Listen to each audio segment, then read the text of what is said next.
Hello everyone. I would like to talk to you today about the humble crayfish and all of the important things it does in our North American ecosystems. I have been studying North American crayfish for 50 years now, and I have learned a lot of things about them, and some of those things are pretty important. And I would like to tell you about those and impart some of those things to you to store in your knowledge base. This presentation is dedicated to the late Professor Raymond Felix Jasernack, my good friend and my undergraduate mentor, who really got me going on crayfish and gave me a strong desire to conduct scientific research. I am an astacologist. Now, you may say to yourself, what is an astacologist? And you may ask yourself, how do I become an astacologist? Well, I'm going to try and tell you. The first thing one should do in their life is explore their options. This will require a lot of searching. You will have to search and search and search to find what you're looking for. But we are assured by Winnie the Pooh that there's nothing like looking for finding. And that has been a fundamental practice of my career as an astacologist. I am happy to say, though, that with just a little looking, one can do a lot of finding, especially in the field of astacology. This is the late Raymond Felix Jasernack on what he thought was the perfect piece of equipment for collecting crayfish. Ray and I used to wander the Appalachian mountains looking for crayfish when I was an undergraduate. Ray and I would spend our spring breaks traveling from crayfish type locality to crayfish type locality, sleeping on the ground in a tent or on picnic tables, looking to see who was out there and what they looked like. Because at that time, there were no guides to crayfish. You had to go out and catch them and look at them and figure out what they were by yourself. This was really a lot of fun, exploring the world like this, catching crawdads all day, and then in the evening at the campsite we'd have maybe a cup or two of Kentucky tea, and sometimes we'd actually write limericks about crayfish. Our approach to sampling was a little bit less expensive, technical, large. This is the reality of what we use to collect our crayfish with. The only thing I have modified in this over the years is instead of a Maxwell coffee can, I now use buckets, 1, 2, and 5-gallon buckets. And you may wonder about the ice chest. That is for bringing crayfish back alive. You put them in the ice chest in a container, and they do just fine. You get them home, and you can then study the live specimens and take photographs. So that's about enough about the halcyon days of yore, and indeed they were. Let's now get into the meat of the science of crawdads. This is the distribution of crayfish in the world. As you can see, they pretty much are found on every continent except Africa. And they're about almost 300 million years old. They evolved on the edges of Pangea and have traveled the world with the movement of the plates. You will note that we live in the hotbed of crayfish diversity in the world. In particular, the Appalachian Mountains. A wonderful place to go study crayfish. The study of crayfish diversity first began in the late 1700s.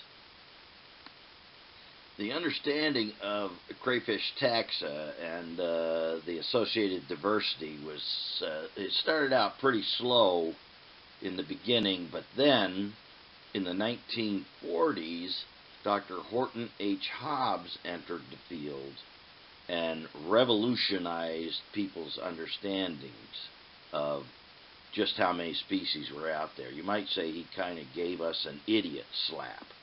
As you can see from the graph, the rate of discovery of North American crayfishes, which is the solid black line, has been steadily advancing, and it doesn't show any sign of slowing down. And that is one of the major points I'd like you to take away from this presentation. But for a little bit, I would like to return to my original slide with talking about the new species on the block. And this is the species I was referring to with that title. This is a new species. I have a manuscript submitted. It's in review, and it's a very interesting species because it is confined to what is called the Cumberland Mountain Overthrust block. And this piece of geography is located on the border of Virginia and Kentucky, and it extends down into Tennessee, as you can see from the map here, the yellow shaded area. And on that map, those red dots are this new species. And so far, that is the only place I have been able to find this, even though I've sampled quite a few other areas. Now, I first discovered this species when I and Dr. Jim Fetzner did a genetic analysis of Cambarus Jasernack, and I had collected from this population because it is similar to Jasernack, and I thought it was a local variation. But it turns out, genetically and morphologically, it's a whole different thing. It's just another example of a species popping up where you didn't expect it, and it's got a highly limited distribution, and we're finding that there's a lot of this kind of thing going on.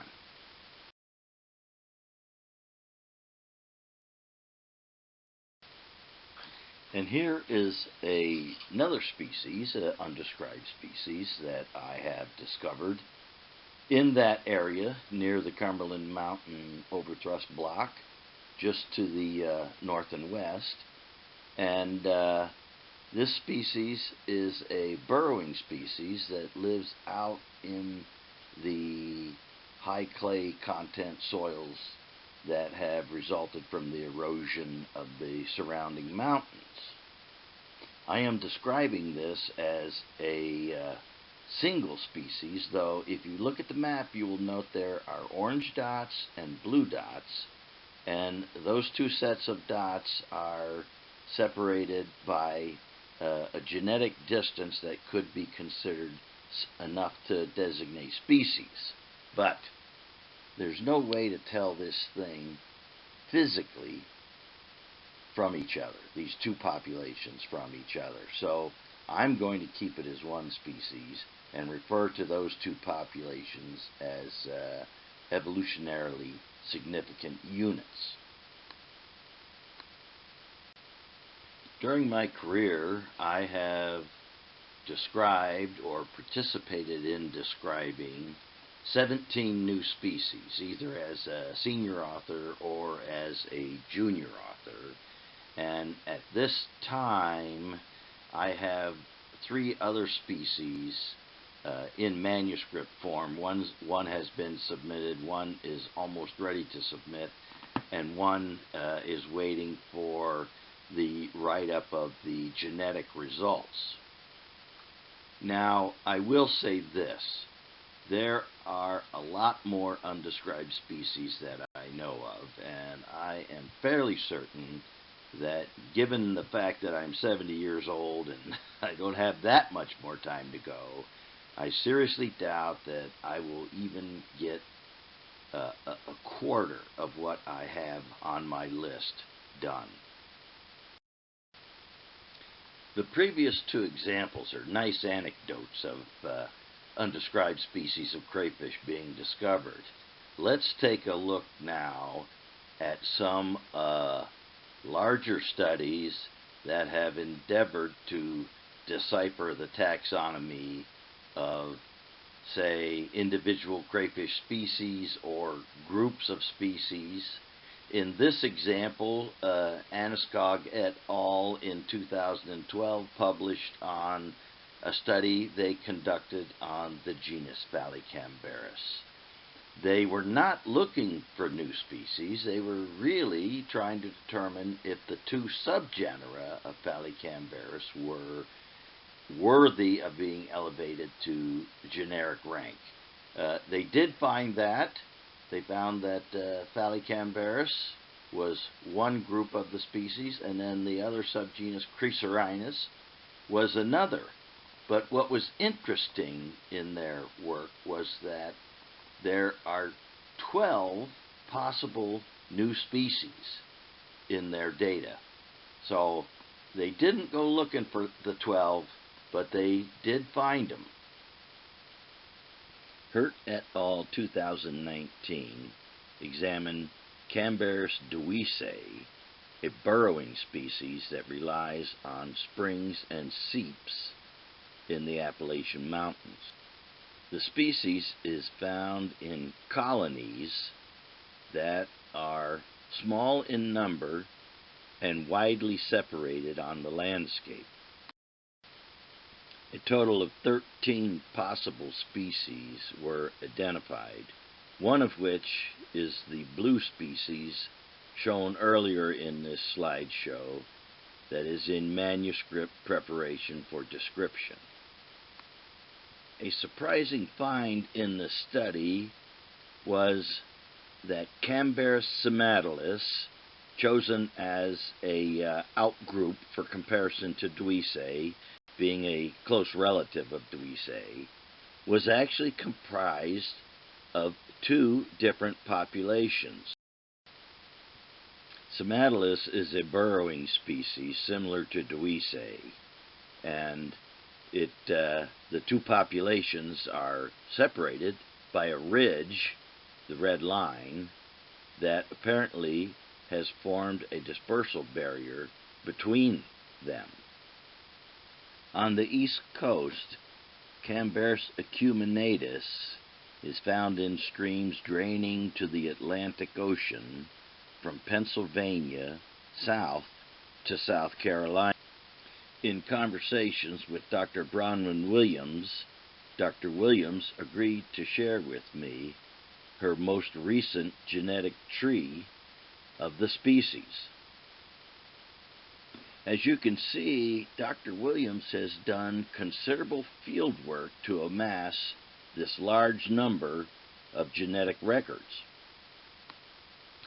I have placed red and blue arrows on her tree indicating red areas where it is certain to be distinct, and blue where it is highly likely that the populations are distinct.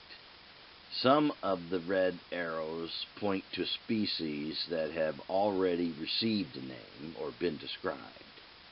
But all in all, on this tree is represented some 30 to 40 possible new species. Dr. Mael Glone, who recently graduated from Ohio State University, shared this figure with me of a genetic tree he constructed of the Cambarus diogenes group. At the time Dr. Glone began his studies, 7 species were recognized within the group. The first discovery of Dr. Glone's work was that the Diogenes group was in fact a distinct genus, and Dr. Glone then elevated the subgenus Leucuni-Cambarus to full genetic status, so Cambarus diogenes is now Leucuni-Cambarus diogenes. The second part of Dr. Glone's work was to recognize the existence of 6 undescribed taxa, 4 of which he has described, and 2 which remain to be described.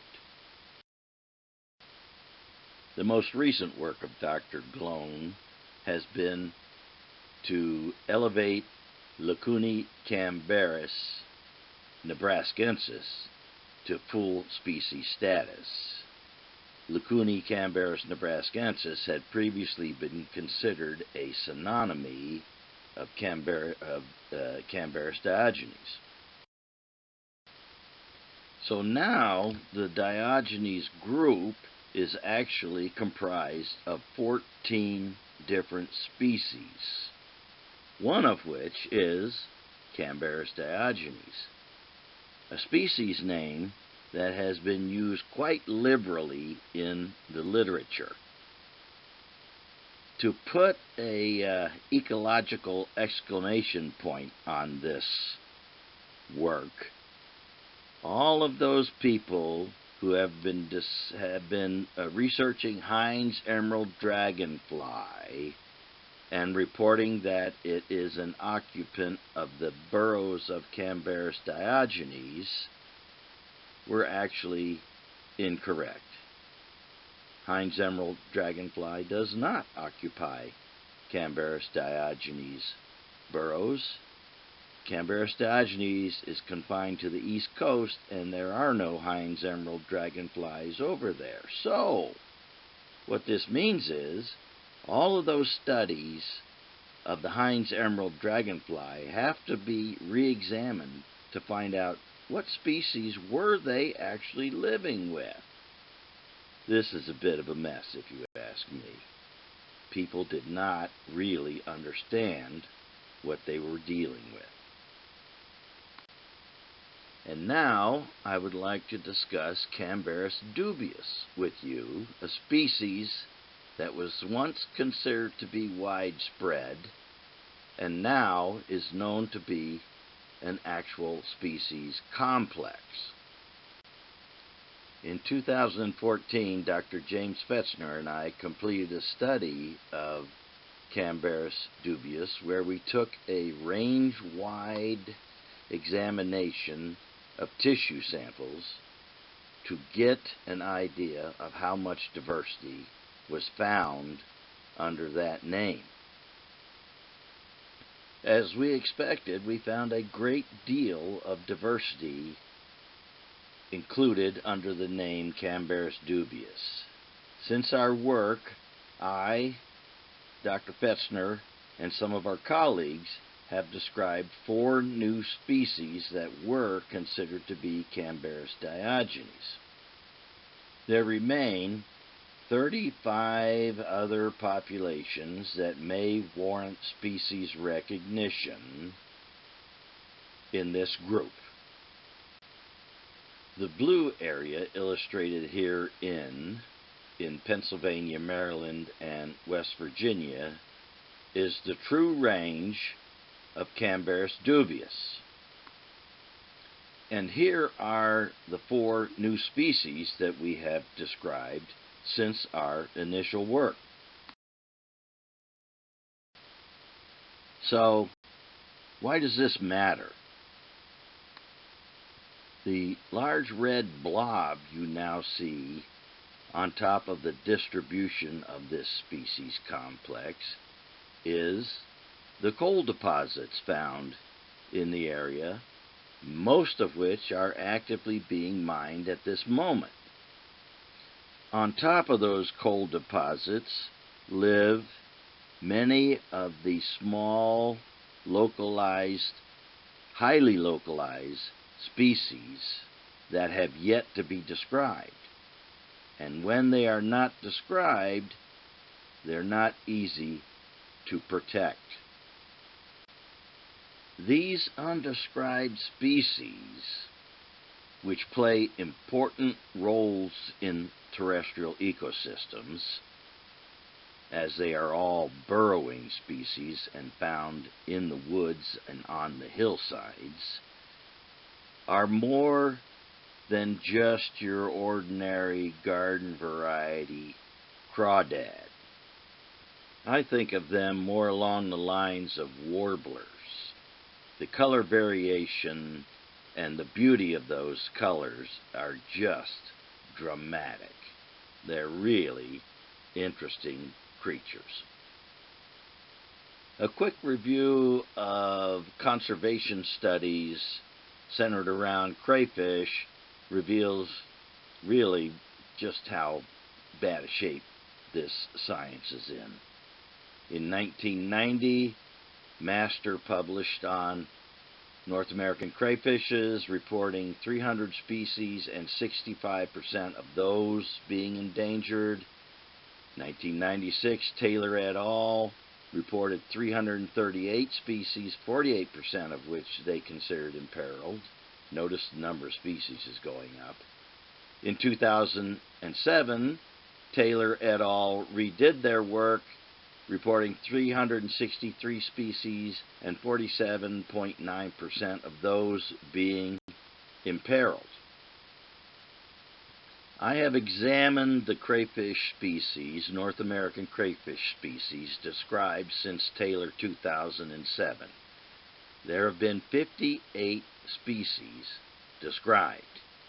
Taylor et al. Had stated that many of the species that were endangered in North America were endangered because of their narrow or small distributions.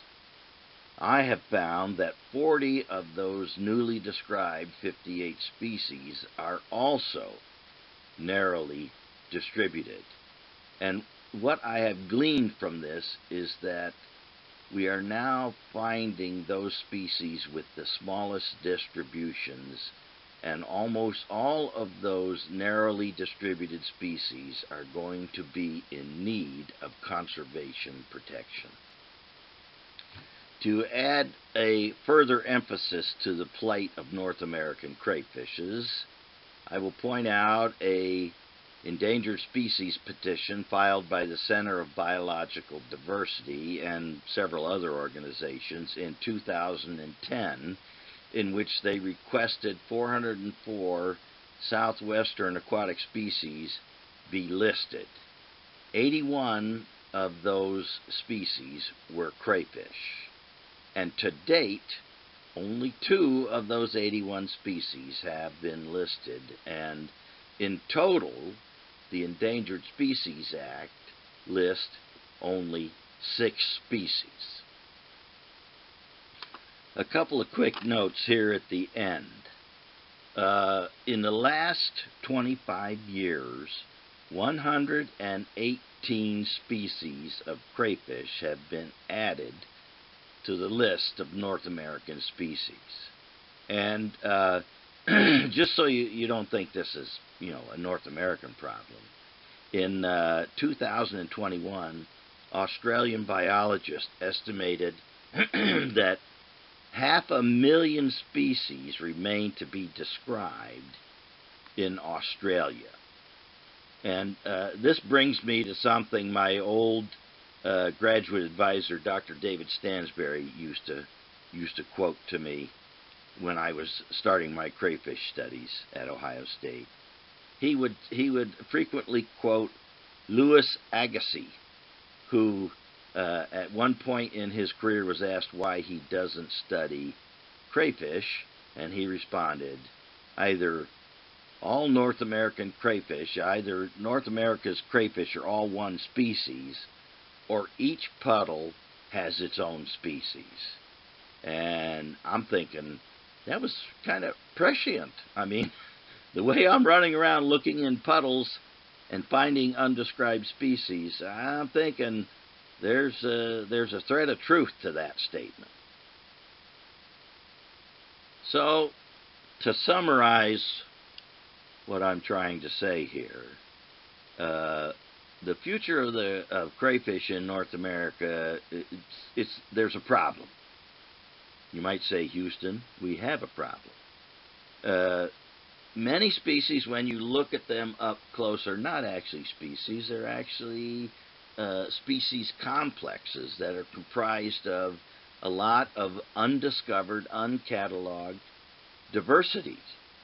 Then to add on to that is the fact that it's very difficult to get a species listed under the Endangered Species Act if it's not an already recognized species.